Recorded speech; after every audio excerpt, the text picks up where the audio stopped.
ଦିନେ ଯେତେବେଳେ ଲୋକ ସମୂହ ତାହାଙ୍କ ଉପରେ ମାଡ଼ି ପଡ଼ି ଈଶ୍ୱରଙ୍କ ବାକ୍ୟ ଶୁଣୁଥିଲେ, ସେତେବେଳେ ସେ ଗିନିସରଥ ହ୍ରଦ କୂଳରେ ଠିଆ ହୋଇଥିଲେ। ଆଉ ସେ ହ୍ରଦ କୂଳ ଦୁଇଟି ନୌକା ଥିବାର ଦେଖିଲେ। ମାଛୁଆମାନେ ସେଥିରୁ ଓହ୍ଲାଇ ଜାଲ ଧୋଉଥିଲେ।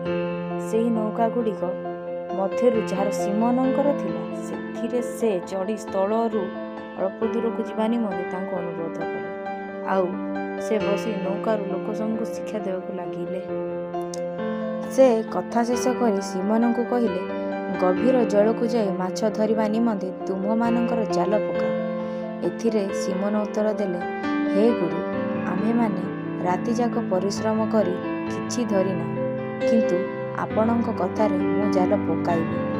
ଆଉ ସେମାନେ ତାହା ପକାଇ ବହୁତ ମାଛ ଧରିଲେ। ପୁଣି ସେମାନଙ୍କ ଜାଲ ଛିଣ୍ଡିବାକୁ ଲାଗିଲା।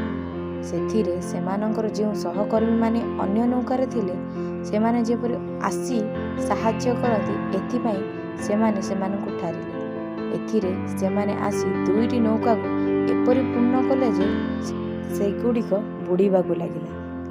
କିନ୍ତୁ ସିମୋନ ପିତର ଏହା ଦେଖି ଯୀଶୁଙ୍କ ଚରଣ ତଳେ ପଡ଼ି କହିଲେ, ହେ ପ୍ରଭୁ, ମୋ ନିକଟରୁ ଯିବା ହେଉନ୍ତୁ, ଯେଣୁ ମୁଁ ଜଣେ ପାପୀ ମନୁଷ୍ୟ।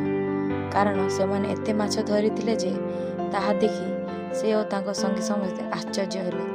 ପୁଣି ଜେବଦୀଙ୍କ ଦୁଇ ପୁତ୍ର ଯାକୁବ ଓ ଯୋହନ, ଯେଉଁମାନେ ସିମୋନଙ୍କର ସହଭାଗୀ ଥିଲେ, ସେମାନେ ମଧ୍ୟ ସେହି ପ୍ରକାର ଆଶ୍ଚର୍ଯ୍ୟାନ୍ୱିତ ହେଲେ।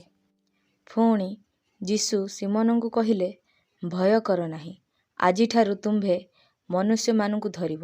ସେଥିରେ ସେମାନେ ନୌକାଗୁଡ଼ିକ କୂଳକୁ ଆଣି ସବୁ ଛାଡ଼ିଦେଇ ତାହାଙ୍କର ଅନୁଗମନ କଲେ। ଏହିପରି ଯୀଶୁଖ୍ରୀଷ୍ଟ ଆପଣାର ପ୍ରଥମ ଶିଷ୍ୟଗୁଡ଼ିକୁ ଆହ୍ୱାନ କଲେ।